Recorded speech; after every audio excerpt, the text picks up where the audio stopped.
ஒரு தீவுக்கு போயிருந்தோம். அங்கே வந்து பார்த்தா 2 காக்காங்க பக்கத்து பக்கத்தில் இருந்துச்சு. காக்காங்க கும்பலாக தான் இருக்கும். பெரும்பாலும் பார்த்துக்குறோம். ஆனால் 2 காக்காயும் பக்கத்து பக்கத்துலேயே இருந்துச்சு.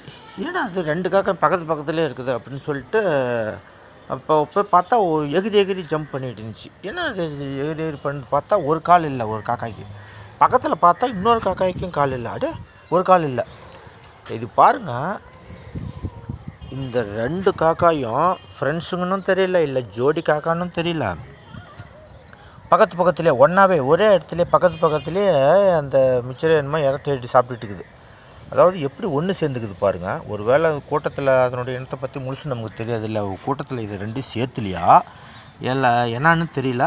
ஆனால் 2 கால் இல்லை ஒரு கால் இல்லாத 2 காக்காயும் ஒன்றா சேர்ந்து இந்த இடத்துல சாப்பிட்டுட்டு இருக்குது பாரு. உஞ்சி உஞ்சி நடக்கும் பாருங்கள், எகிரி எகிரி பக்கத்து பக்கத்துலேயே.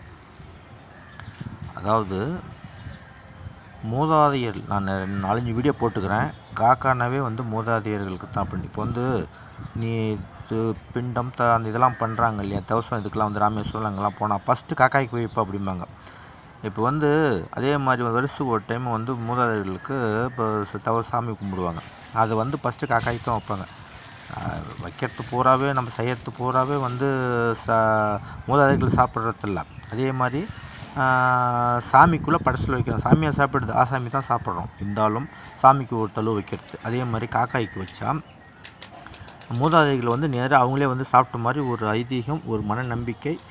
அந்த ரூபத்தில் தான் அவங்க இருக்கிறாங்க அப்படின்னு சொல்கிறாங்க. அதனால் வந்து காக்காய் எங்கே பார்த்தாலும் சரி, நான் ஏதாவது ஒரு பொருள் வாங்கி போட்டுருவேன். கருப்பு நாய் பார்த்தாலும் நான் விட்றதில்ல. ஏதாவது ஒன்று வாங்கி அதுக்கு போட்டுருவேன். பிஸ்கட் வாங்கி போட்டுருவேன். அது மாதிரி மூதாதையர்களுடைய அவதாரம் தான் இது அப்படின்னு சொல்லிக்கிறாங்க பாருங்கள். எகிரி எகிரி வருது பாருங்கள். ஒரு கால் மட்டும்தான் இருக்குது. பாவம். ரொம்ப அந்த காக்காய் பார்த்தாவே எதாவது பண்ணுவோம். ஆனால் இந்த ஒரு கால் பார்த்து தான் ரொம்ப இறக்கப்பட்டேன். அதை பறந்து போயிடுச்சு பாருங்கள். ஆனால் இன்னொரு காக்காய் 2 காக்காய்க்கும் ஜோடி சேர்ந்துக்கிறது தான் ரொம்ப ஆச்சரியமான ஒரு விஷயம். அதனால் காக்காய் வந்து எங்கே பார்த்தீங்கன்னாலும் சரி, சாப்பிட்ட கையோடு ஓட்டாதீங்க. ஏதாவது ஒன்று வாங்கி போடுங்க. உங்களுடைய பித்ரு தோஷம் குறையும் அப்படின்னு சொல்கிறாங்க. மூதாதைகள் பண்ணுறதுலாம் எதுவுமே வந்து பொய் கிடையாது, மன நம்பிக்கை தான். ரிசல்ட் கண்டிப்பாக இருக்கும். அதனால் நீங்கள் எங்கே பார்த்தீங்கன்னாலும் சரி காக்காய்க்கு தானம் பண்ணுங்கள்.